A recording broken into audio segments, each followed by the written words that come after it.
Iran has once again threatened the United States, and the American response came with aircraft ready, bases on alert, and a clear message to the Revolutionary Guard. This Monday, May 4th, 2026, the crisis entered a new phase after officials linked to the Iranian regime promised long and painful attacks against American positions. While the United States Central Command released images of A-10 Thunderbolts operating in the Middle East. I'll tell you all about that in a moment, but right now you'll want to be subscribed to the channel to stay well informed with real-time information and the best journalistic quality you've ever seen. Milson Alves, bringing you credible reporting. The new round of pressure began with harsh statements from the Iranian leadership. He stated that the United States would face a no-win choice, either accept an unfavorable deal or face military action. Other members of the regime reinforced the same stance and began to say that if the war returns, American bases in the region could be targeted. The statement was made to intimidate, but it also reveals Tehran's fear. The regime tries to appear strong in public because it knows the room for negotiation has shrunk. Trump responded to the threats with direct language. He said that maybe it would be better not to make any deal because Iran still hasn't paid a sufficient price for its actions over the past 47 years. The statement put the mullahs against the wall. The Iranian regime tries to use the fear of a new war to extract concessions, but the American government has started to say that a weak deal might be worse than no deal at all.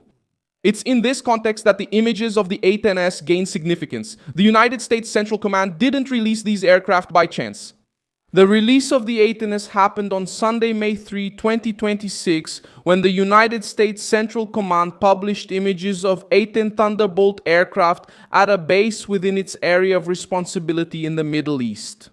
The publication appeared amid the verbal escalation by the Iranian regime, and it was not treated as a routine military release. The Central Command itself stated that the A-10 is able to deliver close air support whenever and wherever it is most needed, a short but weighty phrase for the moment.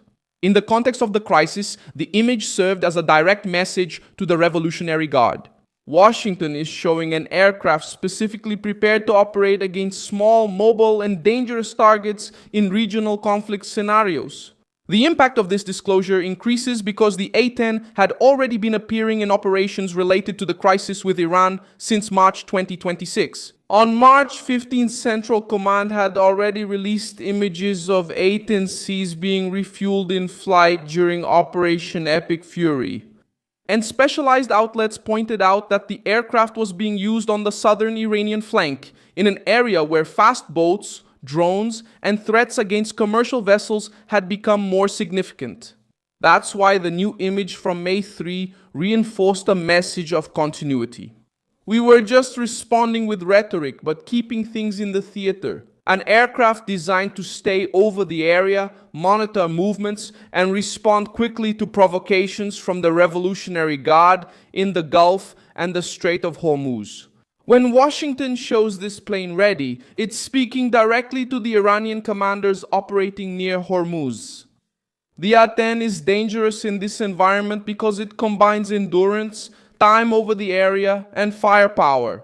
Its 30mm cannon can hit light vessels with devastating force. The aircraft can also carry guided rockets, Maverick missiles, and precision bombs. For a force that relies on swarms of fast boats and surprise attacks, this type of aircraft changes the equation.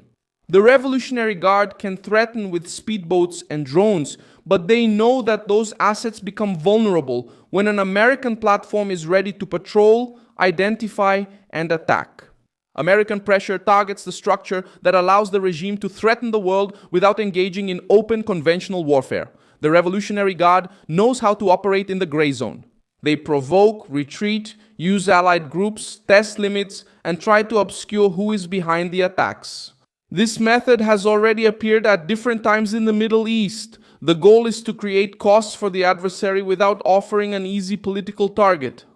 The goal is to create costs. It is cost the adversary to offer targets. The presence of the A-10S trumps rhetoric, and the naval blockade indicate that the United States wants to reduce the space for these provocations. The Iranian regime also faces an internal problem. The more external pressure grows, the more the mullahs need to show control at home. Information circulating points to increased repression, fear among sons, fear among factions, and a struggle for influence within the Iranian system itself.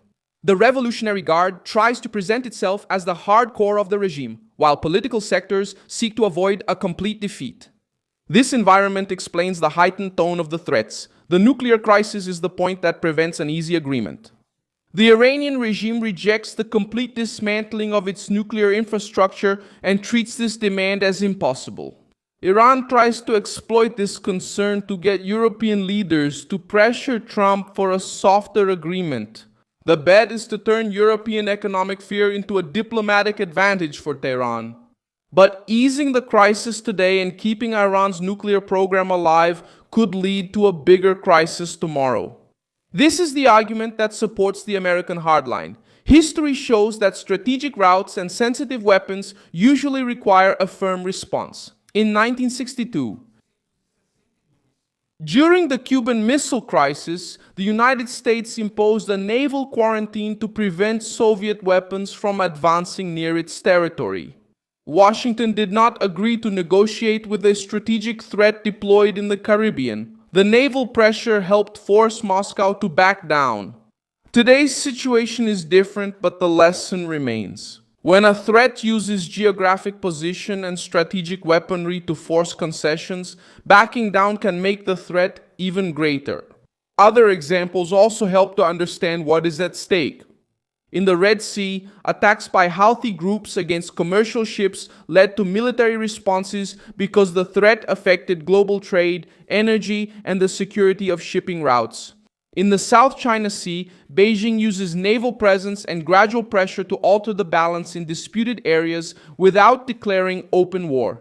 Iran tries to use Hormuz with a similar logic, but adds a nuclear program, regional militias, and revolutionary rhetoric. That's why the American response doesn't just target boats, it targets the mechanism of coercion that sustains Iranian influence. For the United States allies in the Gulf, the message also matters. Saudi Arabia, the United Arab Emirates, Bahrain, and other nations in the region are following the crisis, knowing that a diplomatic victory for the mullahs would strengthen Iranian pressure throughout the Middle East.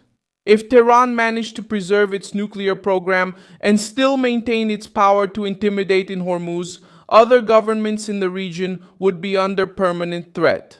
The United States says it knows the Revolutionary Guard's methods and has prepared specific means to neutralize them. The Iranian regime talks about opening the gates of hell, but Washington shows that the Strait of Hormuz can also be closed to anyone who tries to use it as a weapon. The difference is that the mullahs depend on fear. The United States depends on real capability. In the end, the crisis sends a direct message. The release of the A-10 Thunderbolt II by the United States Central Command brought it into the spotlight. An aircraft designed specifically to face the kind of provocation that the Revolutionary Guard usually employs, such as fast boats, drones, and actions against vessels in the Gulf. While the mullahs talk about long and painful attacks, Washington shows that it has the means ready to act at the most sensitive point of the crisis. Hormuz has become the stage for Iranian pressure, but it could also become the place where that blackmail will be stopped. The A-10 is no longer just an image that was released and becomes the visible warning that the American response can come fast and hard and with no room for bravado. I'm Milson Alves, an international relations analyst, and my purpose is to keep you well informed with the truth every day. The news links are in the video description. Like this video, subscribe to the channel, and check the comments to stay engaged with the Milson Alves community.